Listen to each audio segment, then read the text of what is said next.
Salut à tous! Que ce soit Barney Stinson, Abed ou encore Perceval et Caradoc, de nombreux personnages de série sont associés à une réplique culte qui fait ensuite le bonheur de nombreux vendeurs de produits dérivés. Et c'est également le cas pour Sheldon de The Big Bang Theory, puisqu'on lui doit désormais la fameuse expression Bazinga. Et justement, quelle est l'origine de cette expression, que l'on pourrait d'ailleurs grossièrement traduire par un Je t'ai eu. La réponse est simple, c'est difficile à dire en fait. En effet, différentes versions s'affrontent. Ainsi, alors qu'on peut l'entendre pour la première fois dans l'épisode 23 de la saison 2, Jim Parsons a récemment déclaré à son sujet: il y avait un scénariste qui l'utilisait apparemment souvent dans la vraie vie. Du coup, les autres auteurs ont décidé de l'emprunter et l'expression est désormais restée. Une révélation qui fait d'ailleurs écho à une précédente annonce, puisqu'il révélait également que cette expression est surtout due au hasard et un gros coup de chance. Je me souviens que le mot n'était pas dans le scénario. Si je ne me trompe pas, il a été inséré juste avant un enregistrement. Ça s'est passé en mode, ça pourrait être cool s'il disait Bazinga après ça, non? Le problème, c'est que si on connaît désormais l'origine de ce mot dans la série, les scénaristes de The Big Bang Theory ne seraient finalement pas réellement les auteurs de celui-ci.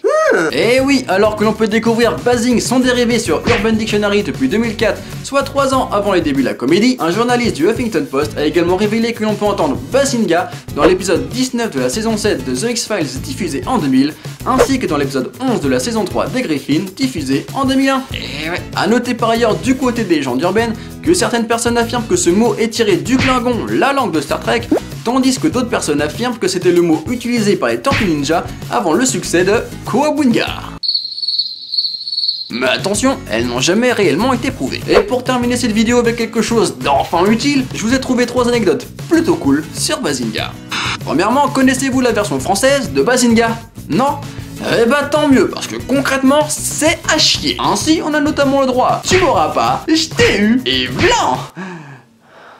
Il y a du niveau. Deuxièmement, Bazinga est écrit Bazinga dans les sous-titres du DVD de la série. Et oui, c'est beaucoup moins classe. Troisièmement, on peut entendre Jake de Mon Oncle Charlie utiliser cette expression en expliquant qu'elle provient d'une autre série. Or, Mon Oncle Charlie et The Big Bang Theory sont créés par la même personne, à savoir Chuck Lorre. Du coup, à travers l'utilisation de cette expression, on peut en déduire que les deux séries ne jouent pas sur la même temporalité. Traduction? Ça veut tout simplement dire que vous ne verrez jamais des personnages de Mon Oncle Charlie faire de caméos dans The Big Bang Theory. Et toi, c'est quoi l'expression tirée d'une série que tu utilises le plus souvent?